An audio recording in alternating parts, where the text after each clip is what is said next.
All right, ladies and gents, welcome back.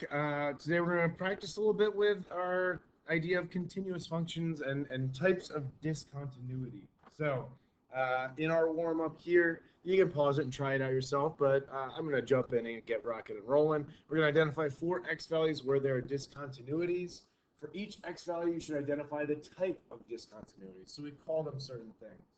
So the first area where it's discontinuous is here at x equals -6. The second one is right here at x equals -3.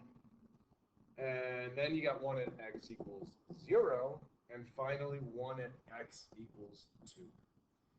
Now, the question is, what are the types of discontinuities? So we can go through, and we will go through our 3 rules that we have stated down here below. But right now, we're talking about what that type of discontinuity is. For example, this first one, x equals -6, the type of discontinuity, since a whole is taken out, it's called a removable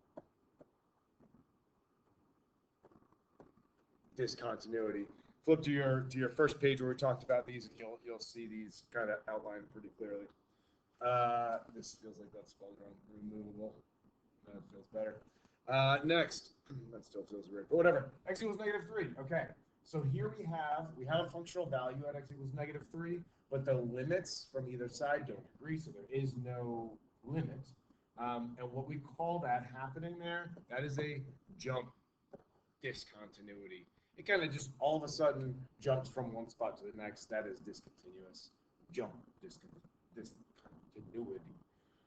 Third, I'm going to test my spelling again. Removable. I'm going to say that's right. So that is a removable discontinuity. It's a hole in a graph. The graph doesn't exist. Pretty straightforward, just like x equals -6. And our final one is asymptotic. Or infinite. So keep in mind that is an infinite or asymptotic discontinuity. It does not continue through that vertical asymptote. Great. Down on the bottom, we are going to look at this piecewise function. And again, we have a situation where the function exists at just 2 as an output for only the x value of -1, meaning it exists at this top portion for every single other value of the domain. So to test if it's continuous throughout the entire piecewise function, we have to test first. I'll go off of the first piece. So since the first piece exists for everything except for -1, I'm going to find the limit of f of x as x approaches -1. And you might be saying, do I have to test from the left and the right? No, because I know that function itself is a continuous function if it was just that. So testing by just plugging in, it's a basic type 1 limit. You just plug in -1 and you can get a value. So it's going to be 1 minus -1 squared, which, if my calculations are correct, is 0. So the limit is 0. So 1 is checked off the list. Condition number 1 is satisfied. Condition number 2 is, does f of c exist? All right, let's go. Swap up colors to the second piece. So does f of -1 exist? F of -1 is 2. It's just given right there to me, right? It's 2 at x equals -1. Great. Second is satisfied. The third, though, is our issue. Does the limit equal the functional value? Clearly, that does not hold. So this is not continuous. Due to the third condition that does not hold. Cool. Cool. And a way that you would write that notation-wise, I'll go off in the margins a little bit, but we would just say limit of f of x as x approaches c does not equal f of c. Or I could put -1 here because we do know that value of -1. They're not equal. It's not continuous.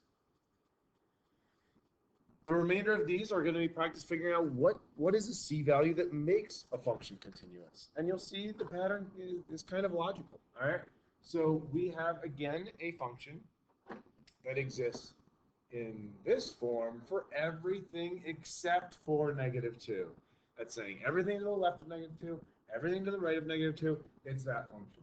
And I see that function, and I see something that I can factor. So I'm going to do it.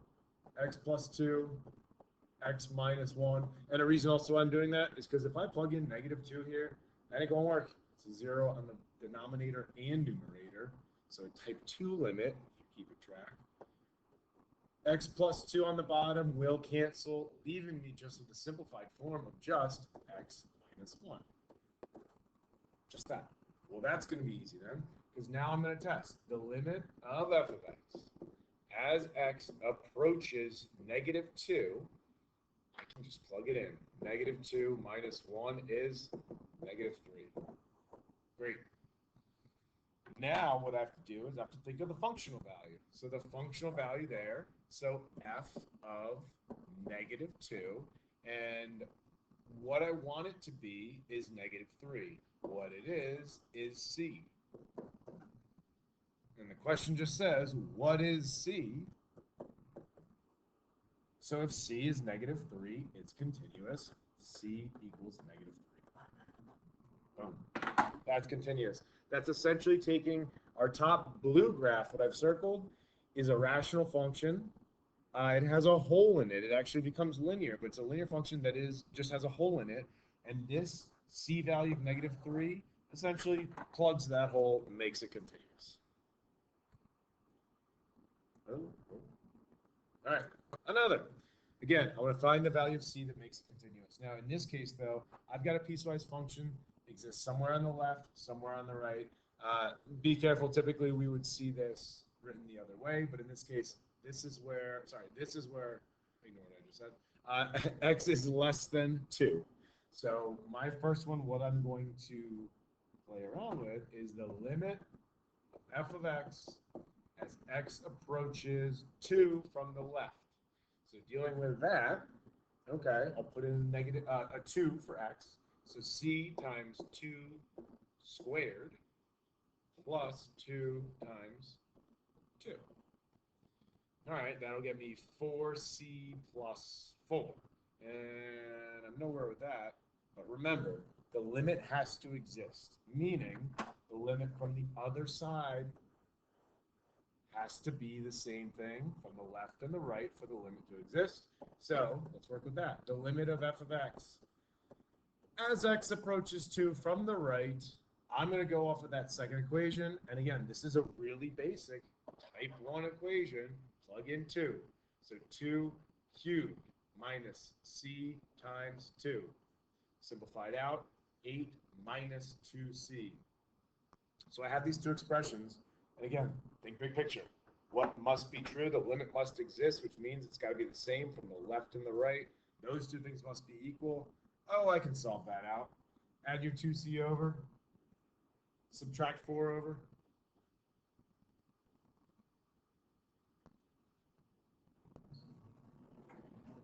And to finish it off, we're just going to divide both sides by 6. You get 4/6, which is 2/3. And I paused there because I wanted to give us a moment to think about what's going on and think about the tools we can use that are super helpful. So I set up for us, maybe, a little Desmos graph. So what I did is literally plugged in the piecewise function just as it is with c's involved, and here's our domain restrictions. It changes at 2. I can click here to add the slider for c and try out different values of c. So c here now is filled in at 1. See how that is discontinuous. That's a jump discontinuity. The value I got, now you could try all kinds of values here, but I see it matching up somewhere in there. Well, guess what? I can just type in 2 divided by 3, and you see how that matches up perfectly. The graph is continuous there.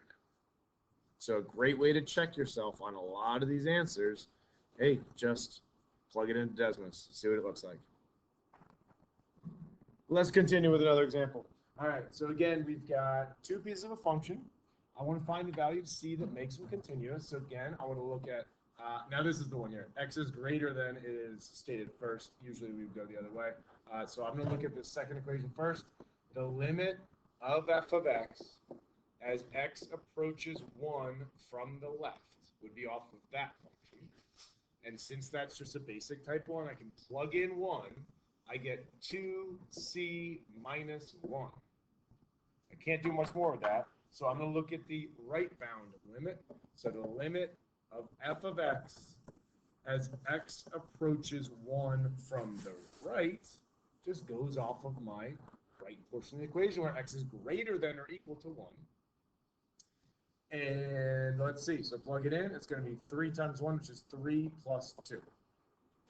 Again, the limit, for the limit to exist, it has to be the same from the left and the right, so set them equal.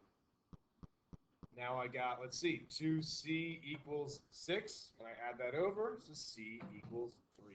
That is the value that makes the limit exist. And I kind of jumped past it in the previous one, but the functional value, I basically already know that too. The functional value, f of 1, would be equal to, well, I plug it into the top equation, and with a c value of 1, an x value of 1, it's going to be 3 times 1 plus 2, which is 5. That's the functional value. So I could find the limit from either side, plugging in my value of 3 for c here. See how that's going to get you 6 minus 1? 5. Plug in c3. Well, you don't have to on this one because we already know that is equal to 5. So again, proving that the limit is the same from both sides. The functional value is the same, so that is a continuous function. All right. We got one more here dealing with your visualization of this. So sketching a function that satisfies condition 1, but not 2, and therefore not 3. Sketching one that satisfies 2, but not 1 or 3, and sketching one that satisfies 1 and 2, but not 3. So the first situation, I want it to satisfy 1, but not 2. So I want the limit to exist, but not have a functional value, therefore they are not equal. Easy way to do this, you can draw really any kind of graph, but at some place, give it a hole. So that's a removable discontinuity. That is discontinuous based on not satisfying conditions 2 and 3. Second one. I want to sketch a function that satisfies condition 2, but not 1 or 3. So 2, but not 1 or 3. So the functional value is going to exist, but not a limit, and it's certainly not going to be equal to its functional value. And this, again, your variations on this could look a bunch of different ways, but I'm going to draw a jump discontinuity. See, f of c exists there, but the limit doesn't exist because it's a different spot coming from left and right. Therefore, they are not equal. Final one here is going to be, I'll go green, a function that satisfies condition 1 and 2, but not 3. So I want f of c to exist. I want the limit of f of x as x approaches c to exist, but I don't want them to be equal. And we're going to kind of combine our ideas here and say, all right, let's graph a function that has a hole in the middle of it. And at that hole, a removable discontinuity with a point above it. So f of c exists, the limit exists, but they are not equal, therefore not continuous. A final one, a wrap up for you to try. I would say pause the video, give it a shot yourself, and when you play, my answers are going to magically appear. So go ahead and pause the video, try it out yourself. Okay, so hopefully you got the places where it is discontinuous at -2, 0, 1, and 2. Now, what rules, what conditions does it not meet? So at x equals -2, the only thing not met is rule number 3. The limit and the functional value are not the same. I made a little table just to make it easier for me to list my answers. At f of 0, that's infinite. There's an asymptote there. The limits are different. It's infinite. It doesn't exist. There's no functional value. So that's 1, 2, and 3 all not met there. And at 1, I have a jump discontinuity. So f of c does exist, but the limit doesn't exist. Therefore, it's not equal. So 1 and 3 are not met. And finally, at 2, the limit does exist, but f of c does not exist. Therefore, they're not equal. 2 and 3 are what is not satisfied. Great job, y'all. Hope you're having a wonderful time. Keep up the good work. Till next time. This is because